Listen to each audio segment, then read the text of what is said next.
RFM ce dimanche, Amadou Hott, ministre de l'économie, du plan et de la coopération. Il est l'invité de Babacar Fall. Plusieurs sujets. La mise en œuvre des réformes annoncées lors du Conseil présidentiel sur la relance de l'économie sénégalaise, la mobilisation des près de 15 000 milliards de francs CFA pour financer le PAP 2, la prévision d'un taux de croissance de 5,3% en 2021, le secteur privé, la souveraineté alimentaire et pharmaceutique et toutes les autres actualités. Participez à l'émission en posant vos questions sur les réseaux sociaux avec le hashtag Grand Jury RFM. Amadou Hott, ministre de l'économie, du plan et de la coopération, face à Babacar Fall, le Grand Jury dimanche 11h05 sur RFM.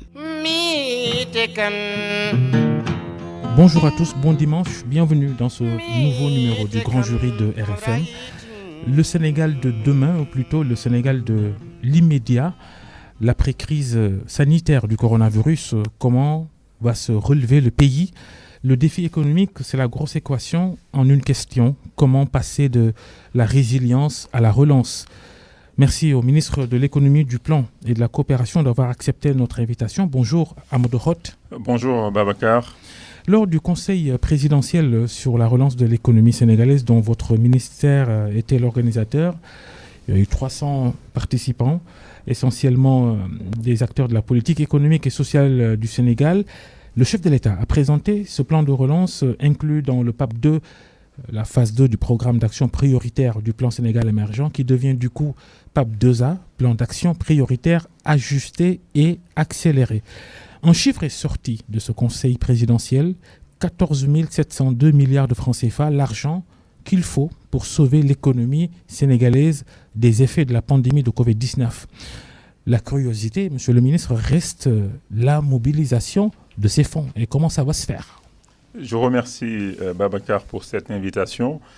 C'est un réel plaisir d'être là aujourd'hui pour faire face à vos auditeurs et discuter donc de ce programme de relance qu'on dénomme le PAP 2A, donc le plan d'action prioritaire 2, ajusté et accéléré au vu des conséquences de la pandémie, au vu des leçons que nous avons tirées de cette pandémie qui a donc frappé le Sénégal et tous les pays du monde. Et comme vous l'avez dit, le PAP 2A s'établit à 14 712 milliards de francs CFA. Nous avons décidé de prendre le PAP 2 qui était déjà validé en décembre 2018 avec nos bailleurs, les partenaires au développement, le secteur privé qui s'était engagé à accompagner le Sénégal dans le cadre du financement donc, de ce programme. Au groupe consultatif de Paris. Au groupe consultatif de Paris. Mais suite à la pandémie donc, de la Covid-19, il était important de tirer les leçons, de revoir nos priorités et de changer surtout la manière d'exécuter nos projets, programmes et renforcer les réformes parce que le secteur privé a besoin d'un environnement très attractif, un environnement moins risqué, a besoin de plus d'efficacité. C'est pourquoi des réformes importantes sont également prévues dans le cadre de la mise en œuvre de ce PAP 2A.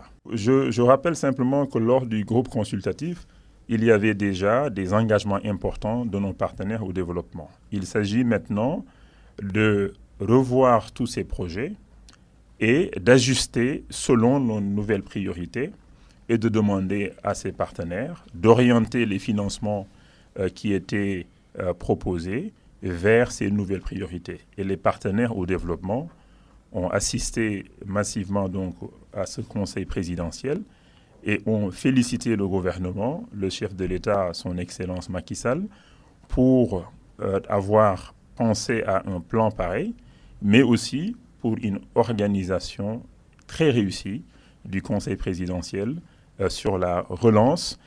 Pendant 7 heures de temps, nous avons eu droit à des échanges, à des orientations, à des directives.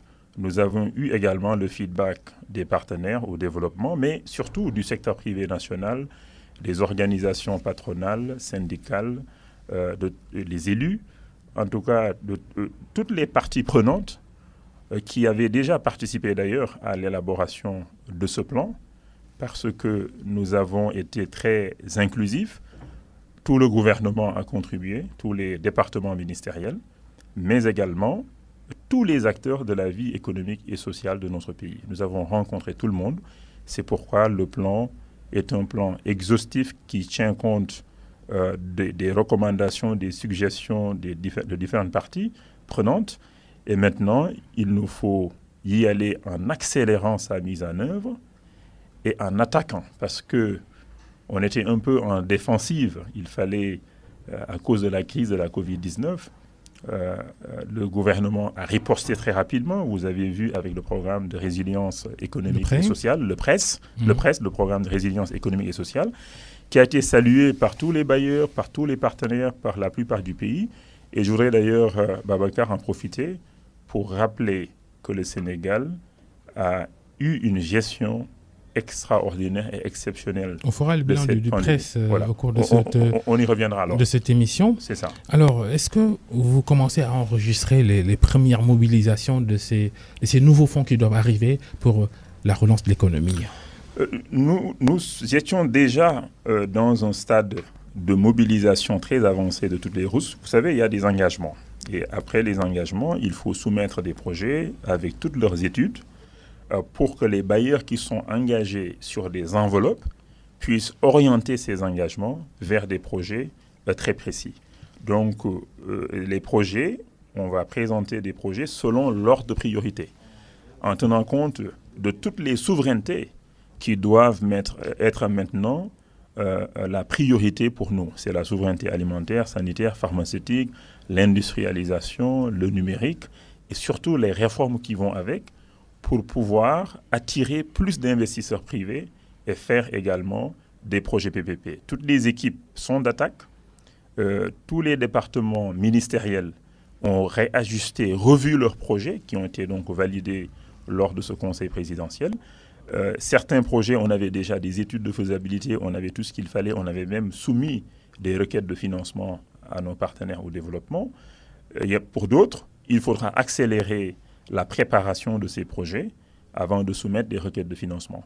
Je voudrais également dire que sur le secteur privé, il y a déjà plus de 2600 milliards d'intentions fermes d'investissement dans différents secteurs d'activité qui ont déjà été enregistrés. Et maintenant, il faut accélérer. Privé, national et international. Ah. Donc notre objectif, c'est vraiment de travailler avec tout le monde. Nous sommes dans une économie ouverte, mais avec un contenu local plus fort au-delà du secteur des hydrocarbures. Il nous faut plus de contenu local dans les autres secteurs, en particulier dans les PPP. C'est pourquoi la nouvelle loi sur les PPP, j'espère avoir l'opportunité d'en parler, tient compte de cette nouvelle donne qui consiste à pousser pour que le secteur privé local, national, puisse avoir des parts plus importantes dans les sociétés de projet, donc, et également une part plus importante dans l'exécution de tous ces contrats qui va se faire donc dans ce pays. Alors 5 piliers pour relancer l'économie sénégalaise post-Covid-19, la santé, l'éducation, le secteur privé qu'il faut voir être plus dynamique, c'est ça. La transformation industrielle et numérique et l'agriculture. Apparemment, le président de la République lui-même, dès le départ, avant même la tenue de ce conseil présidentiel, il a insisté sur l'agriculture. Comment ça se fait quand on a une agriculture essentiellement vivrière, une agriculture de subsistance, comment on peut compter sur un secteur comme ça pour relancer une économie ? Je voudrais rappeler qu'à la date d'aujourd'hui, l'agriculture contribue à hauteur de 9% de notre PIB. Le poids de l'agriculture, à peu près 9-10%. Et quand l'agriculture marche, il y a de très fortes chances que la croissance économique soit importante. Je voudrais rappeler qu'au mois d'avril déjà, son Excellence le président Macky Sall avait pris la décision d'augmenter significativement le budget de la campagne agricole, qui passe de 40 milliards à 60 milliards. Grâce à cette augmentation du budget, nous avons pu constater beaucoup plus de terres emblavées, beaucoup d'opportunités de faire de l'agriculture, beaucoup plus de rendement avec l'eau, avec plus d'engrais, avec des meilleures semences, mais également avec la mécanisation de l'agriculture. Ce qui fait que nous espérons, nous nous attendons à une production record cette année qui va donc nous aider à éviter certainement la récession. On verra. Vers la fin du mois de novembre, on aura les chiffres de l'agriculture. Mais il y a bon espoir. Les cultures de rente déjà, on le sait depuis de longues années maintenant, les cultures de rente comme l'arachide et le coton dans une moindre mesure ne font pas 2 millions de tonnes par an. Je voudrais rappeler, Babacar, qu'en 2019, notre production d'arachide était de 1,4 million de tonnes. Avec ce que je viens de dire sur l'augmentation du budget de la campagne, les rendements importants, plus de terres emblavées, on aura beaucoup plus que 1,4 million de tonnes.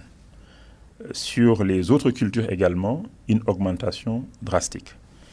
Mais dans le cadre de la relance, nous ne voulons pas nous limiter seulement aux agriculteurs existants. Ce que nous souhaitons aujourd'hui, c'est d'avoir plus d'agro-business. C'est d'avoir dans le futur des terres disponibles en partenariat avec les populations et inviter le secteur privé à s'intéresser davantage dans l'agro-business. Donc on parle de volume beaucoup plus important, d'investissement beaucoup plus important. Nous avons quelques exemples d'ailleurs de projets dans le cadre de la relance, certains portés par des Sénégalais exclusivement, d'autres portés par des investisseurs internationaux, en particulier en partenariat avec des investisseurs sénégalais. Et ça va nous aider à transformer donc le secteur agricole. Nous avons également prévu d'avoir des agropoles dans le sud du Sénégal, dans le centre, dans le nord et dans l'ouest. C'est pas un nouveau projet, ça. L'agropole sud, nous avons déjà obtenu des financements publics parce que c'est un PPP. La partie publique est déjà sécurisée d'ailleurs avec la BAD et la BID pour 57 milliards. Maintenant, la partie privée, nous sommes en discussion avec des partenaires potentiels. Cet agropole sud va nous permettre de faire deux choses. La première, c'est d'organiser davantage la filière mangue et la filière de noix de cajou. Et deuxièmement, de transformer au lieu de laisser pourrir les mangues dans le sud du Sénégal. Et c'est un projet phare piloté par le ministère du Développement industriel en partenariat avec mon ministère et d'autres ministères et le Fonds souverain qui est aussi un investisseur dans ce projet. On va répliquer dans d'autres parties également du pays. Mais la relance ne se repose pas seulement sur l'agriculture. C'est important d'assurer la souveraineté alimentaire. Donc c'est l'agriculture, la pêche, mais également l'élevage. Il est d'autant plus important aussi d'assurer la souveraineté sanitaire et pharmaceutique. C'est pourquoi des réformes importantes seront mises en œuvre dans le secteur de la santé et de la pharmacie. Nous avons déjà conduit une étude qui nous a permis d'élaborer la stratégie du développement du secteur de la pharmacie avec des réformes à faire, avec des investissements également à faire en partenariat avec le privé, en soutenant surtout les investisseurs locaux, des entités comme Medis, comme Teranga Farm, telles que Parenterus, qui étaient développées par le Fonds souverain. Ce sont des entités qu'il faudra renforcer, un partenariat plus étroit entre l'État, la PNA et ces entités qui produisent localement, une meilleure productivité de ces entités, mais surtout aussi une meilleure compétitivité. Ah oui, justement, à quelle fin le développement de l'industrie pharmaceutique, c'est quel marché qui est visé? Le marché d'abord local et puis le marché de l'UEMOA. Sur le marché local, il y a 18 molécules qui sont la priorité au Sénégal, qui sont identifiées, et on doit fabriquer au moins 35-40% de ce besoin, fabriquer ça au Sénégal. L'autre volet, c'est exporter dans la zone UEMOA d'abord, mais pour cela, il faut lever les contraintes. Il y a des contraintes, l'harmonisation par exemple des autorisations de mise sur le marché dans les 8 pays de l'UEMOA, la logistique qui coûte plus cher.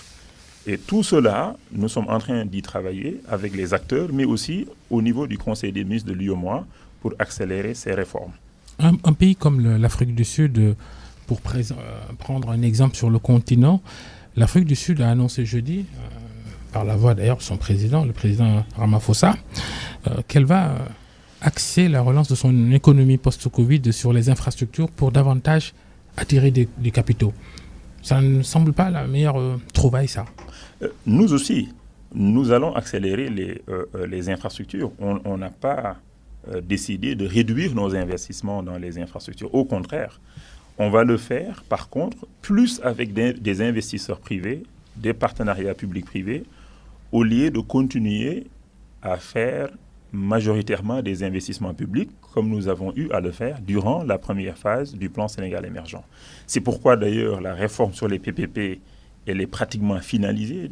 Très prochainement, nous irons en Conseil des ministres et puis à l'Assemblée nationale avec des mesures phares dans cette nouvelle loi et avec des décrets d'application qui sont pratiquement terminés également. Donc pour la première fois, ou en tout cas très rarement, on a eu un décret et tout de suite après... On espère les termes de contrat qui ne vont pas léser le Sénégal. Absolument. D'ailleurs, c'est pourquoi dans le cadre de cette nouvelle loi, nous allons créer l'unité nationale d'appui au partenariat public-privé qui va appuyer toutes les autorités contractantes, que ce soit l'État, les entités publiques ou bien les collectivités territoriales qui pourront désormais faire plus de PPP.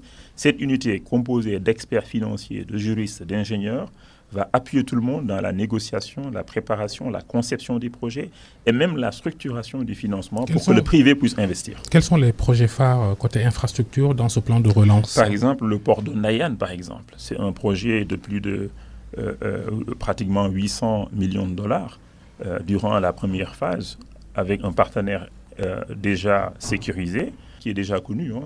Vous savez, le DP World, qui a le port de Dakar, doit déménager vers ce port de Ndayane, avait l'obligation, à partir d'un certain volume de conteneurs, faire le port du futur, qu'on devait faire à Dakar avec beaucoup de trafic, avec vraiment beaucoup de pollution à Dakar, etc., avec les camions qui viennent à Dakar. Le président a décidé de déplacer ce port maintenant vers Ndayane pour plus d'espace et arrêter tout le trafic à Ndayane et ne pas venir jusqu'à l'intérieur de Dakar, ce qui est une grande vision également.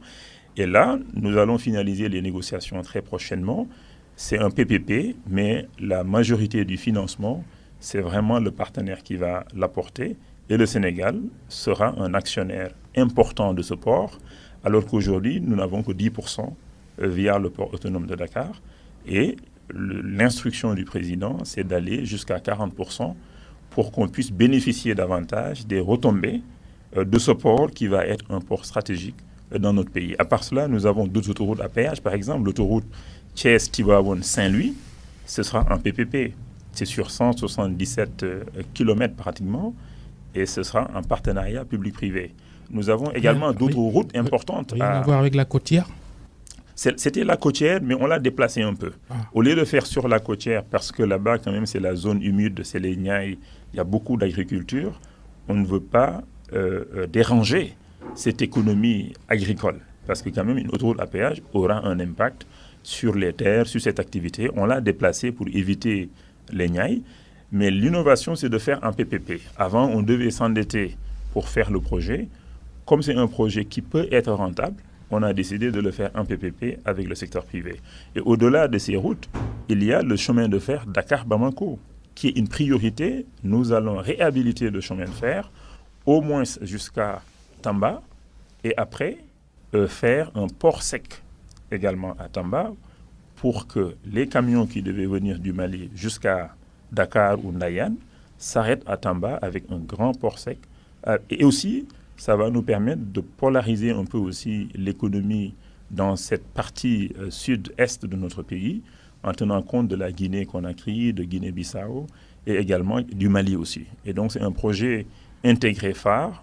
La Banque mondiale, l'Union européenne, la BEI et d'autres sont très intéressés par ce projet. Les financements sont sécurisés, mais il faut juste finaliser les études de faisabilité, après faire les appels d'offres pour recruter donc les constructeurs. L'innovation aussi, c'est que la gestion du chemin de fer, ce sera un PPP aussi, avec un secteur privé national et international qui seront les partenaires des deux États dans la gestion donc, de ce projet extrêmement important. Le TER, le train express régional, déjà que la première phase Dakar-Diamniadio, l'exploitation commerciale, elle n'a pas commencé. Ça aussi le prétexte Covid-19.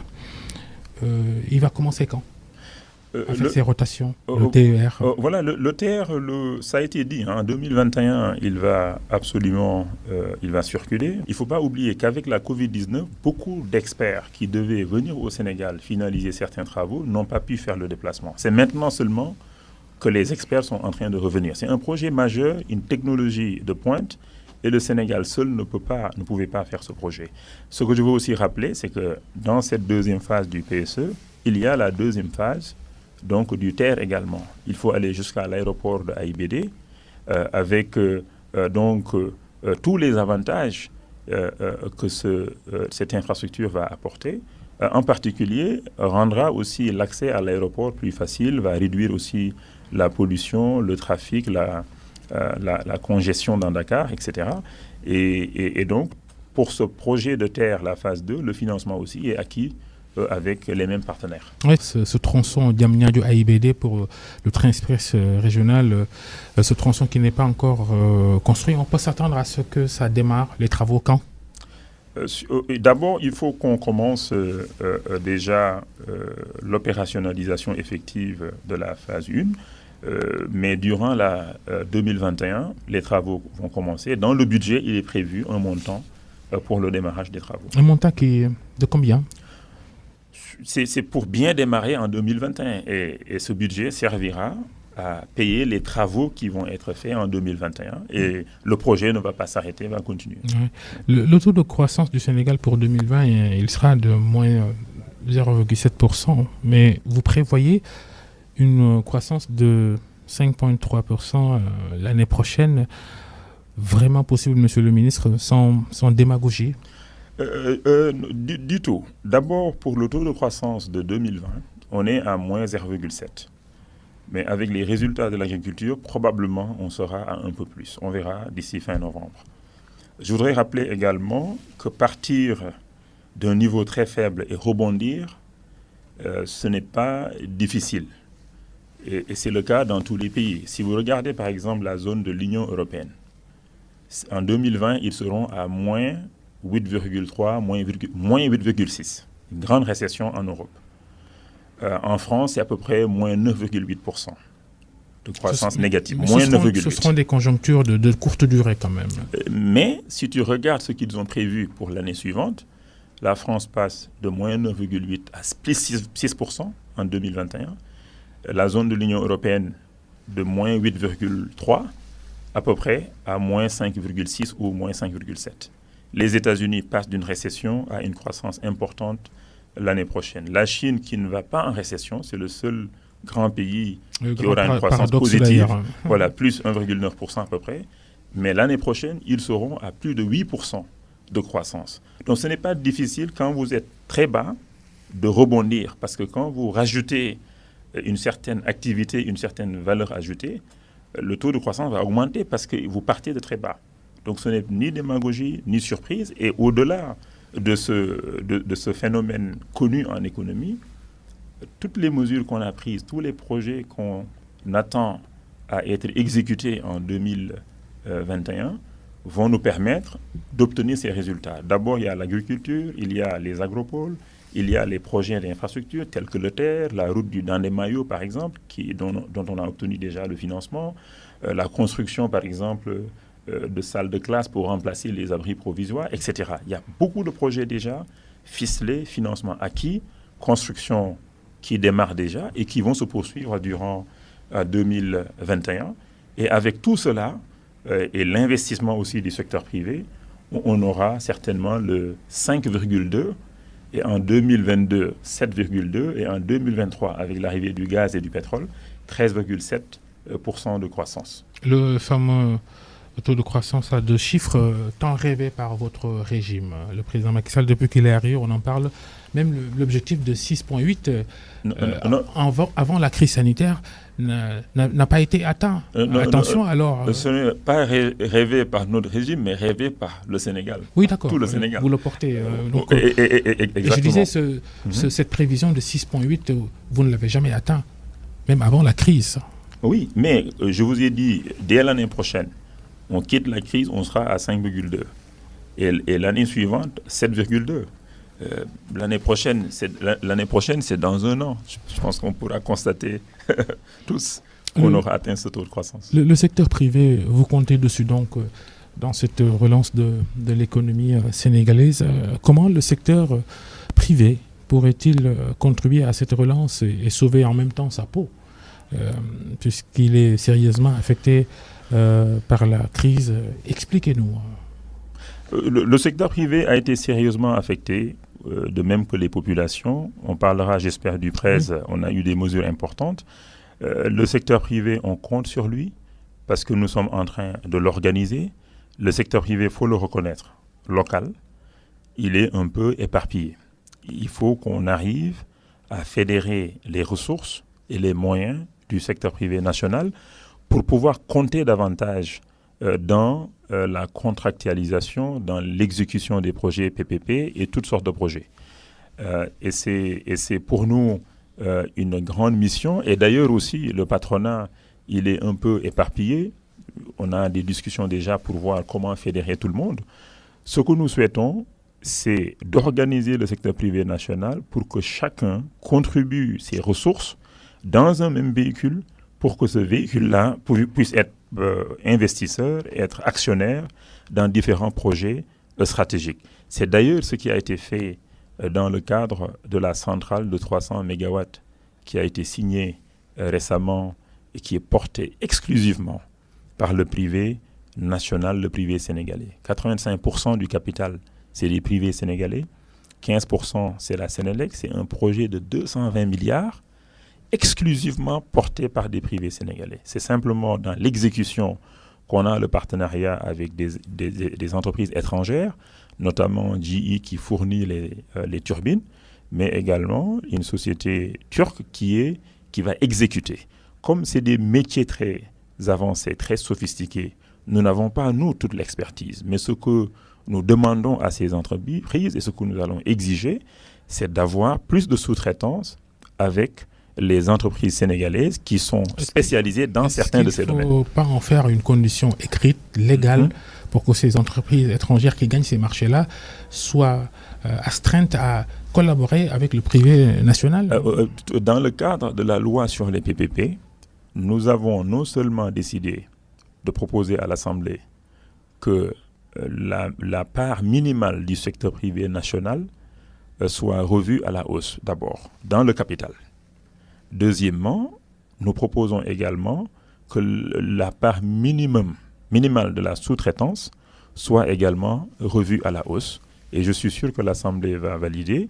Et ce sera aussi une innovation. Et l'autre innovation également dans cette loi sur les PPP, c'est de réduire le montant minimal pour faire des offres spontanées. Aujourd'hui, on parle de 50 milliards, mais nous allons réduire drastiquement. Et certains PPP même pourront être dédiés au secteur privé national. Et le dernier point que je voudrais mentionner, c'est la possibilité pour les collectivités territoriales de faire des PPP et de se constituer même un groupement de collectivités pour soumettre des projets d'un volume un peu plus important pour attirer plus d'investisseurs.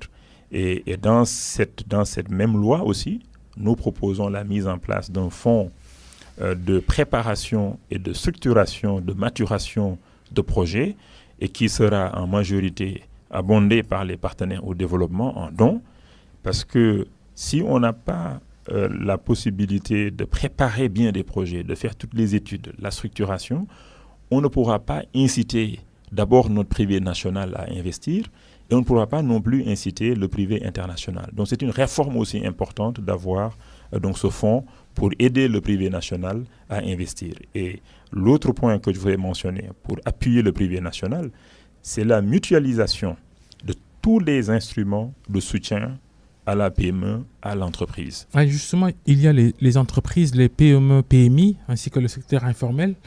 Un secteur informel qui à lui seul constitue plus de 40% du PIB et génère plus de 90% des créations d'emplois. Qu'est-ce que le gouvernement il prévoit de faire? Le fonds d'amorçage est-il prêt? Les banques vont-elles donner de l'argent à tout ce monde?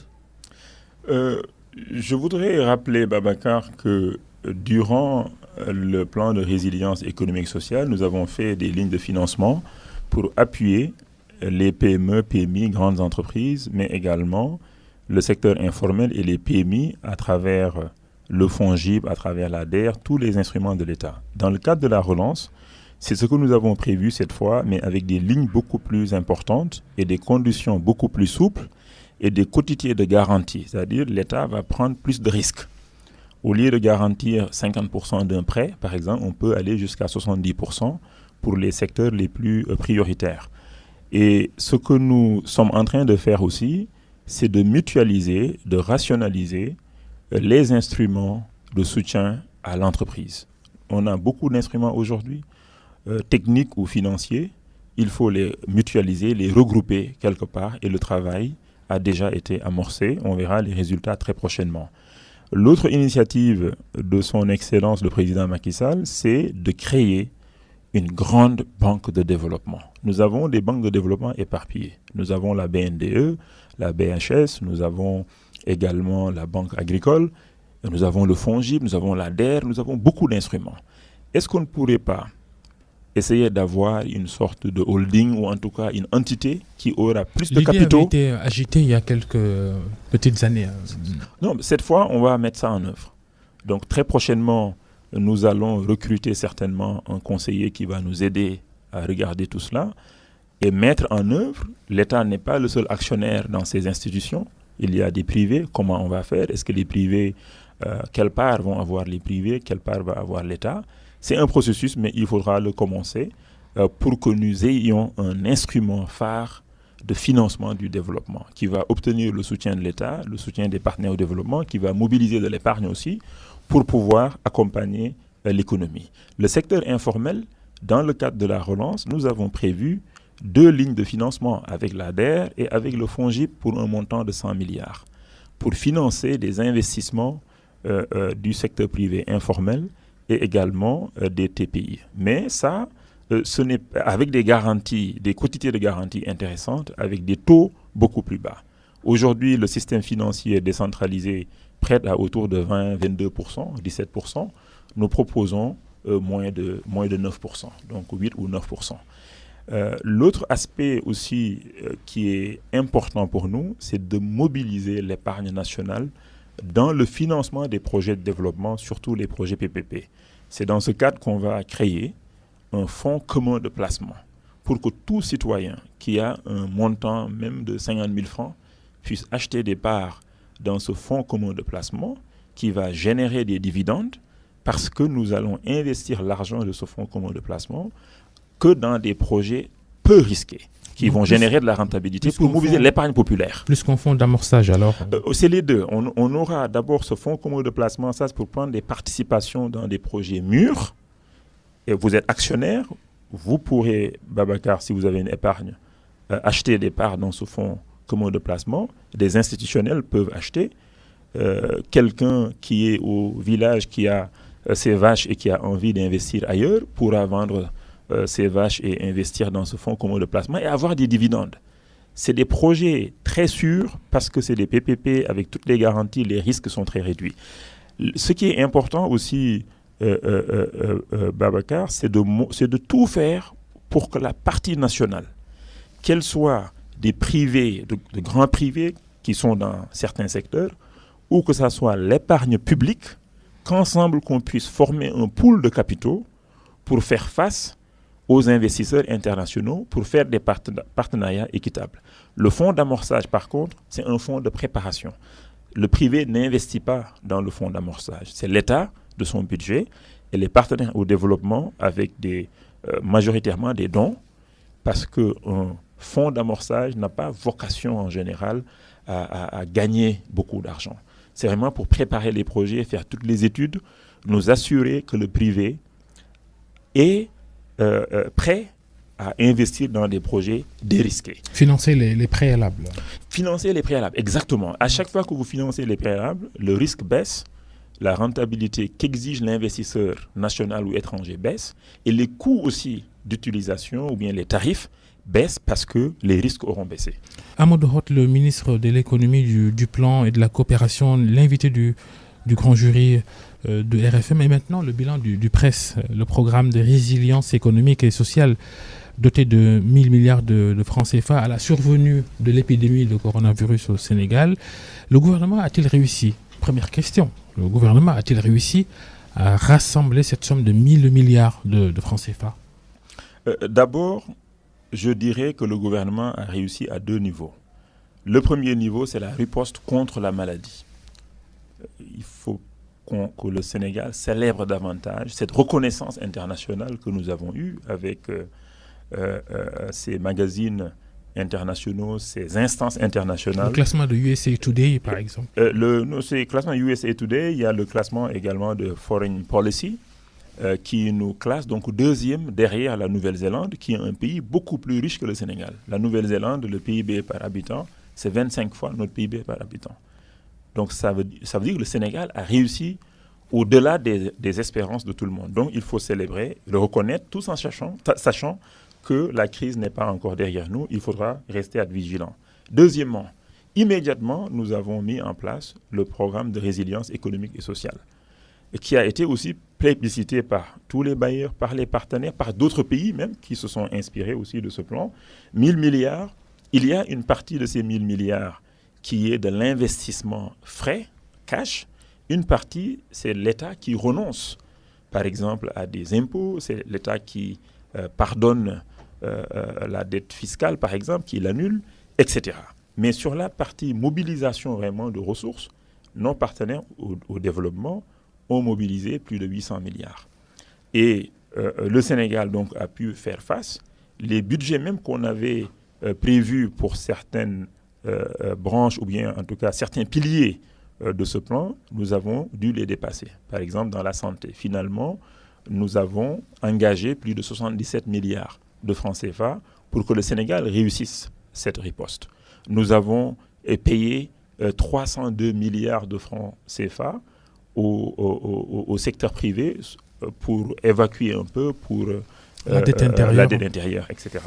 Nous avons aussi assuré l'approvisionnement de notre pays en hydrocarbures, en denrées de première nécessité, etc. Cela a nécessité de mobiliser des ressources. Nous avons aussi mis en place des lignes de financement. Tout cela coûte de l'argent et c'est l'effort colossal que l'État a fait. C'est pourquoi d'ailleurs notre déficit budgétaire, il passe de 3% qu'on avait prévu en 2020 à 6,2% donc en 2020. C'est pour financer toutes ces dépenses. Je voudrais aussi saluer vraiment la mobilisation de tous nos partenaires.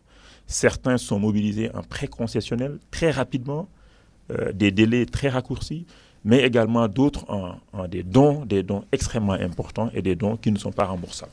Alors, un PRES, programme de résilience économique et sociale, toujours en exécution ou exécution terminée? On a exécuté le PRES à plus de 80%, sur les derniers chiffres. Il y a encore quelques dépenses à finaliser. Le président nous a donné l'instruction de clôturer très prochainement donc, toutes les actions du PRES. Je voudrais aussi saluer la contribution du secteur privé national et des bonnes volontés, qui c'est autour de 20 milliards de francs CFA, de manière vraiment spontanée. Certains même de manière symbolique. On a reçu même 1 000 francs, 2 000 francs venant de certains Sénégalais et c'est à apprécier. Ah ouais, l'impact n'est pas forcément perceptible. Les données de l'ANSD, l'Agence gouvernementale des statistiques, qui est d'ailleurs sous votre responsabilité de ministre de l'économie et du plan, ces chiffres de l'ANSD révèlent que près de 90% des ménages sénégalais ont vu leurs revenus baisser, 36% des pères ou mères de famille ont arrêté de travailler, dont 30% pour des motifs liés au Covid-19. En tant que ministre de l'économie, du plan et de la coopération, nous suivons de près donc ces données. Je voudrais rappeler aussi que la même enquête montre que plus de 95% des ménages et des entreprises qui ont fait face donc à cette crise sont satisfaits des mesures que le Sénégal a prises, que le gouvernement a prises pour riposter pour la résilience de tous les acteurs. Pour reparler de la relance économique, on est d'accord, Monsieur le ministre, que les investissements, ils n'aiment pas certaines ambiances politique, surtout les ambiances de troisième mandat présidentiel et les tensions qu'elles peuvent générer. Craignez-vous pour le Sénégal que les capitaux ne viennent pas en raison de ce débat sur le troisième mandat? Vous savez, le Sénégal est un pays qui est mûr démocratiquement, qui a obtenu de grands résultats sur le plan démocratique. Et je pense que... D'autres pays plus mûrs que le Sénégal ont basculé. Tous ces problèmes n'auront pas... tous ces débats n'auront pas d'impact. Parce qu'on a eu des débats de troisième mandat dans le passé. Ce n'est pas la première fois. Mais ça n'a pas affecté drastiquement notre économie. Et le troisième mandat, on parle de ces 2024. Nous, on est d'abord sur 2019-2023. Et les 2600 milliards d'engagements des investisseurs que nous avons eus ne vont pas être gelés à cause de cela. Tous les bailleurs qui sont engagés aussi à financer le Sénégal regardent vraiment la rentabilité économique des projets d'abord et la rentabilité sociale pour des projets sociaux. Donc, pour nous, pour moi, il n'y a pas vraiment d'inquiétude. Dans des contextes politiques apaisés aussi. Notre contexte politique, il est très apaisé. Regardez, durant la gestion de la crise, le président de la République a reçu tous les acteurs et tout le monde était derrière lui. Et c'est aussi grâce à ce soutien, ce consensus derrière le chef de l'État, grâce à son leadership, qu'on a eu le résultat sur la riposte sanitaire. Et je suis persuadé qu'avec ce même leadership, nous aurons de bons résultats sur la relance de notre économie. Mais la condition sine qua non, c'est vraiment de faire les réformes aussi. Toutes ces réformes dont on a parlé, le Doing Business, réforme du Compact with Africa, sur l'environnement des affaires, sur la législation du travail, l'accès aux fonciers, l'accès au financement pour les PME, la formation professionnelle, les réformes fiscales pour favoriser l'industrie pharmaceutique, pour favoriser également l'agriculture.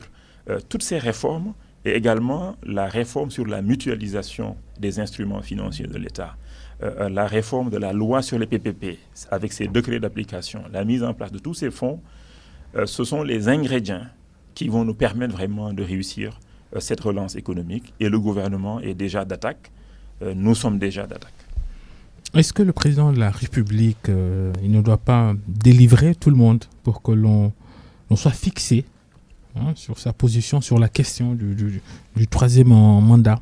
Ça, il faut lui demander, Babacar. Moi, je me focalise vraiment sur l'exécution de ce programme extrêmement important qui va impacter positivement la vie des Sénégalaises et des Sénégalais. Est-ce que le régime actuel n'aura pas besoin de plus de délai pour exécuter ces programmes-là au-delà de 2024? Non, on n'a pas besoin de plus de délai. Nous sommes dans l'accélération. C'est pourquoi on a dit le pape de ajuster mais accélérer. Il ne faut pas oublier le mot accélérer. Il ne faut pas oublier aussi attaquer. Parce qu'il ne faut pas qu'on reste qu'on dorme sur nos lauriers. Il faut attaquer et nous sommes d'attaque. Est-ce que ça veut dire que le deuxième mandat suffit pour ça? Moi, ce que je peux vous dire, c'est que nous avons des projets lancés, amorcés, sur lesquels on va travailler. Et n'oubliez pas aussi que le plan Sénégal émergent, c'est sur 35 ans. C'est sur 35 ans. Et le PSE va devenir également une loi. Et il y a la continuité également de l'État. Nous, on va continuer, on va faire notre travail jusqu'en 2024 et au-delà, Dieu seul sait. Allez-vous vous lancer en politique à Amadou Hott? Vous trouveriez où votre base dans votre Yeumbeul, natif de Thiaroye, qui a grandi à Yeumbeul?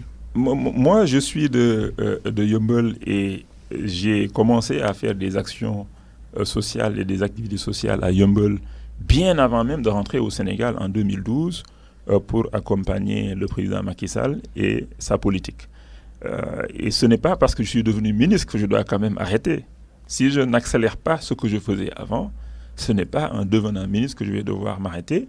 Et ce, d'autant plus qu'aussi, quand on a des postes de responsabilité, il y a un certain espoir et il y a un certain devoir aussi d'assister certaines personnes, surtout là où on a grandi, là où on est né, là où surtout dans la commune qui a fait de nous ce que nous sommes aujourd'hui. Alors ça y est, vous êtes lancé en politique?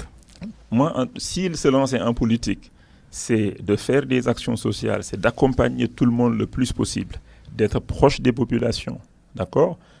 Vous pouvez dire que je suis en politique, mais moi, je considère que c'est mon devoir, ce que je suis en train de faire, au-delà de ma mission de service public, dans l'ensemble du Sénégal, dans le territoire du Sénégal, dans toutes les régions du Sénégal. Le ministre de l'économie est transversal, c'est tous les secteurs, c'est tout le pays. Un ministre de la République, c'est tout le pays. J'ai, moi, mon devoir personnel de faire ce que je dois faire, non seulement dans la commune de Yeumbeul, dans le département de Pikine, et partout où j'ai la possibilité d'agir socialement. Une ambition politique locale?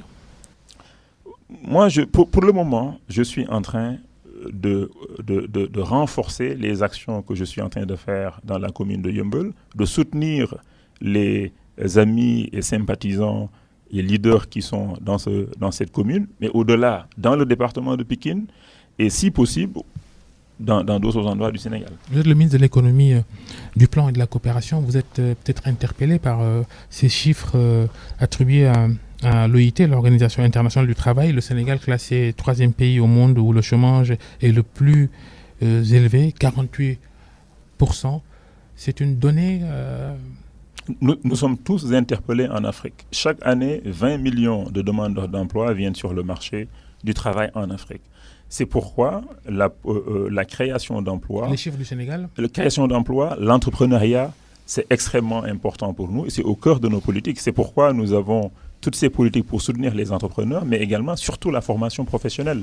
On va construire 45 centres de formation professionnelle dans les 45 départements du Sénégal. Tout ceci, c'est pour vraiment lutter contre le chômage en fait, des jeunes. Et ça coïncide avec la résurgence du phénomène de l'immigration clandestine.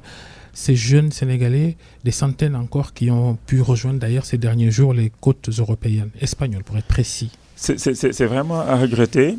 Et d'ailleurs, le Sénégal est en train de finaliser sa stratégie et sa politique migratoire. Et toutes les politiques que nous avons sur la formation professionnelle, sur le financement de l'entrepreneuriat, sur la compétitivité de notre économie, c'est pour résorber ce problème, c'est donner plus d'opportunités aux jeunes. Et c'est pourquoi d'ailleurs qu'on a créé l'ADER, qui a déjà financé 95 jeunes et femmes directement et plus de 100 000, 95 000 et plus de 100 000 directement, 95 000 et 100 000 indirectement. Et l'ADER va être renforcée pour pouvoir financer plus de jeunes, donc développer l'entrepreneuriat au Sénégal.